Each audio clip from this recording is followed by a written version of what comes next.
يوتيوبر تركوا قنواتهم بسبب كلببة. شنو كلببة؟ كلببة هي كلمة اخترعوها أحمد ومحمد، واللي يسألني منو أحمد ومحمد هذول ناس تنتقد اليوتيوبر العرب مثل دستور وناس طبعا مو أنا. وبعض اليوتيوبر اللي انتقدوهم منهم اللي سد قناته ومنهم اللي مستمر إلى الآن.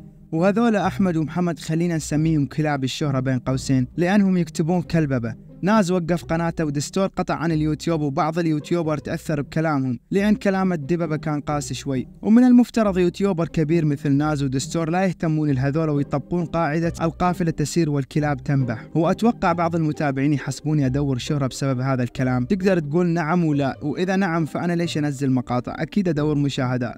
وإذا لا فدفاعا عن دستور، لأن دستور بعام 2017 وتحديدا كنت ببغداد كنت مدمن على مقاطع، وبالذات القصص اللي ينزلها، وأكثر قصة كنت مدمن عليها طريق الوديعة الجزء الأول. اسمعوها. صالح سعودي الجنسية وعمري 22 سنة، إنسان عادي مثله مثل غيره، وما في أي شيء يميزني عن البشر، وكل همي هو رزقي وبس. طبعا أنا ساكن في اليمن تقريبا صار لي 8 سنين بسبب أن رزقي صار هناك، وأشتغل في نقل البضائع من مدينة إلى مدينة ثانية، وكنت مرتاح في شغلي، وهذا السبب اللي خلاني أستقر في اليمن. وطبعا دستور كان قدوتي باليوتيوب لدرجة كنت أنام على قصصه، وكنت متابعه قبل لا يوصل نص مليون متابع، يعني بحدود ل 340 أو 350 ألف متابع وأنا أعرف دستور. وبعام 2020 وقف ينزل قصص جن، وقررت أكمل المسيرة من بعده، ونزلت قصص والحمد لله كان عندي إقبال من الناس ويشبهون صوتي بصوت دستورت. أوكي اسمعوا صوتي. شاب بعمر العشرينات يعشق الطبيعة وجمالها الخلاب، ومفتون بعالم الجن. ذهب في يوم من الأيام إلى مزرعة جدة حتى يغير جو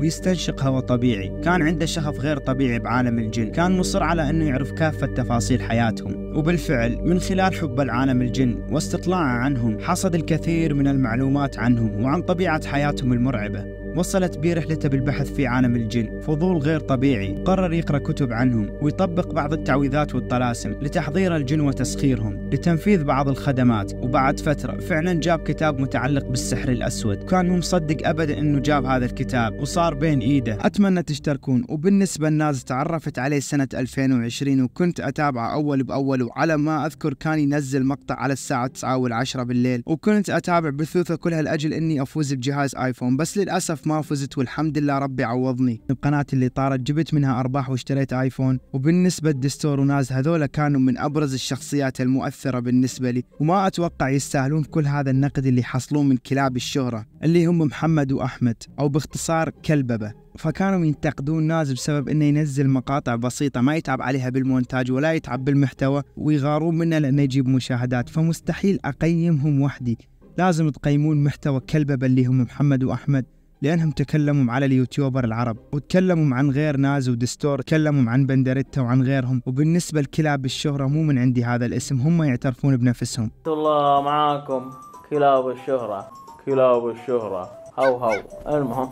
شوفوا مذل وين وصل بيهم، يهينون أنفسهم حتى يجيبون مشاهدات. إنا لله. واللي ما يعرف ليش اسم قناتي ناز يوتيوب، بصراحة اسم ناز عاجبني، ودام وقف قناته لازم اخذ الاسم حتى ما ياخذ احد ثاني. واشوف تعليقاتهم تقول انت تقلد باري وما ادري شنو. هذا الشيء ابدا مو خطأ، دام انزل محتوى متعوب عليه فهذا ابدا مو خطأ. الغلط الوحيد اني اسرق محتوى وانزله. وهذه كانت حلقتنا اليوم عن كلاب الشهرة، اتمنى عجبتكم. وهذا مو خطأ اني انزل محتوى متعوب عليه حتى لو كان مقلد او حتى لو كانوا يقلدوني. باختصار فما اصير مثل كلاب الشهرة ادور مشاهدات. ومع السلامة.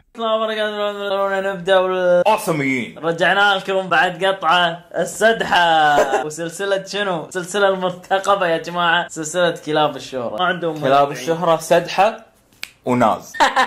كلاب ناز الحين، إذا ما تعرفون ناز هو اللي يقول واو. واحد عليه مشاكل كثير كثير كثير، فلازم نعطيه أكثر من حقه يعني. مع السدحة أيوه سدحة طبعا لازم سداحي. خلنا ناخذ فكرة عامة. الأخ دستور منو ما يعرفه؟ دستور منو ما يعرف الشخص اللي كان يستغل موت أبوه أكثر من مرة، لازم نتذكر هالشيء. شوفوا الثمنيلات، طبعا هذه قناته دستور ابليس، اللوجو ابليس، اتوقع واضح يعني معبره يعني. واضح يعني. تاخذ لمحه عامه عن قناته راح تشوف وايد في الكورفت مالته. طبعا كل اغلب مقاطعه يسولف الكورفت. هو ماخذ اخي الصفه من كل يوتيوبر صح؟ يعني ماخذ من دايلر سيارته الجديده، وماخذ من مستر شنب شحذ اللايكات. راح نثبت لكم اليوم شلون تخصص شحذ لايكات. طبعا مقالب ما راح نشوف اليوم مقالب، لان المقالب شنو راح نقول الله اي طبعا هني تفسخ منافسة خلاص ماب بوي. مع اني ما شفت المقاطع هذه، بس